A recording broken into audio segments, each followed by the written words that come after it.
Previously on Moneypenny, we got to grips with some of our safety equipment and got hands-on with some pretty cool pyrotechnics that we hope we never had to use, and then we got a great deal on a new dinghy.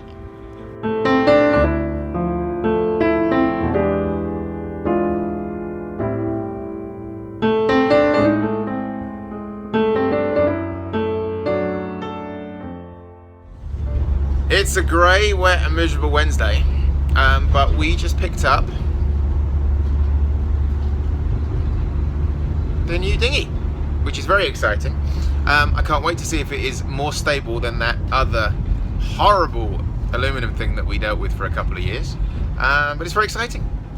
All I've got to do now is try and find the sailing kit for it. Of course, the first order of business was to pick up some new letters and make sure that she got her nice new name.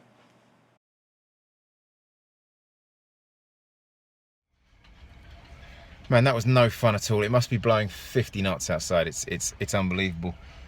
She's all done. My roller tray flipped over 3 times. It's an expensive way to deal with bottom paint. But you know, at least nothing will grow on the floor this year. That's good. She's all done. You know, she's as done as she's going to be. Let's put it that way. Everything else is just going to have to wait, and we'll tackle it as the year goes on. Happy sailing season. She is all ready to go. She's as ready as she can be. I've run out of time. Here's a great tip. The remainder of the bottom paint is taped to the jack stands, and I've even left them a little foam brush. This yard isn't the best in the world, and I want to make sure that they paint over the several thousand jack stands that are currently holding this boat up. There we go. Happy sailing season, folks. So there we go. Spring project's all done. Bottom hull polished as well as we can by hand. Boot stripes done. Fenders are out. Dock lines are out.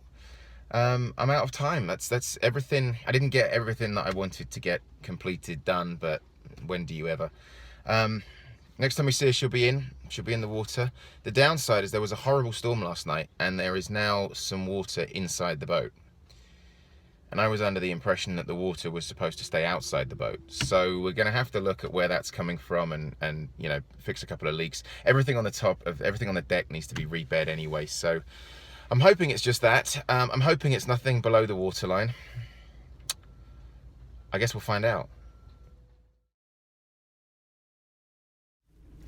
It's very exciting. I just got back from Florida. What are we? April the 4th today.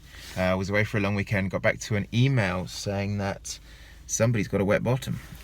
She went in this morning, and I need to go and check her within 24 hours to make sure she's been tied up properly. So that's what we're going to do. Summer might actually be here, although it's freezing here compared to Florida, but you know.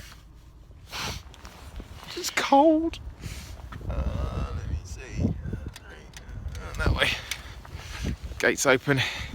Let's go and see what we can find out here.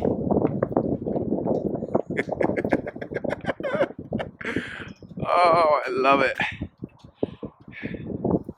Look who's got a wet bum. The trick here is to not fall off the dock and get wet. Hey,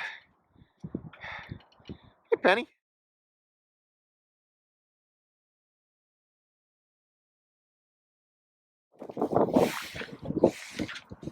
Here's a sorry tale. Not quite sure how. The boat's normally on a mooring can.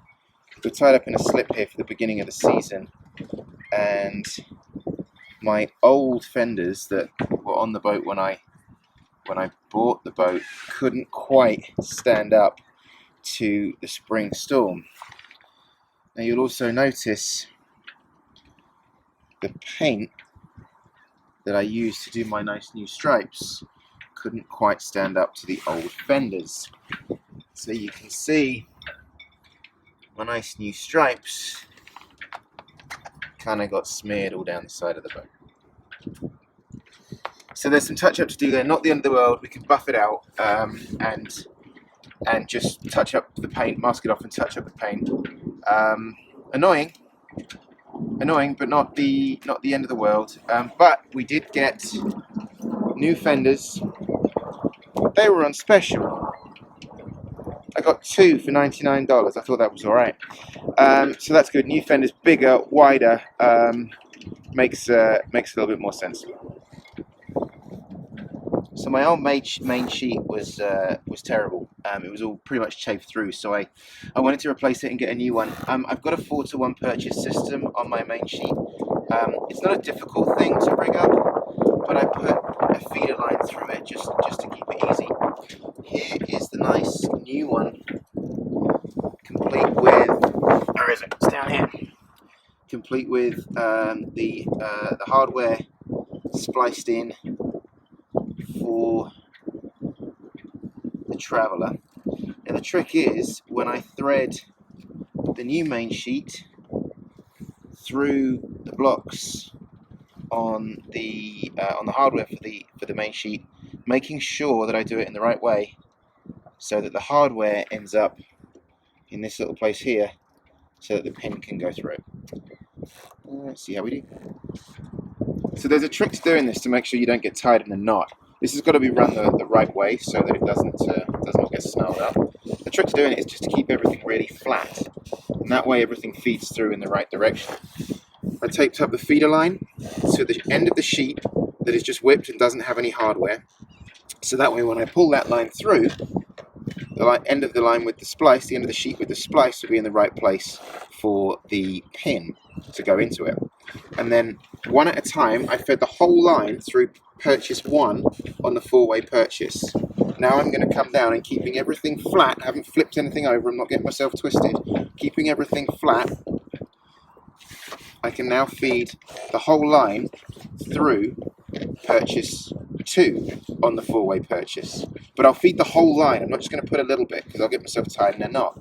And then, keeping it all nice and simple and flat, I'll then feed each section, and we should have a nicely done new main sheet.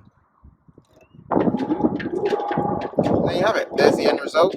Feeder line out, main sheet in, tail down by the jam locks where it should be, spliced where it should be.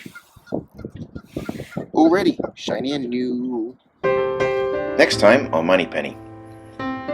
With the help of some wonderful professionals, we de-winterize that big greasy mystery that is our engine. And then, after all those projects and what seems like an eternally long winter, we untie the lines, get back out on the water again.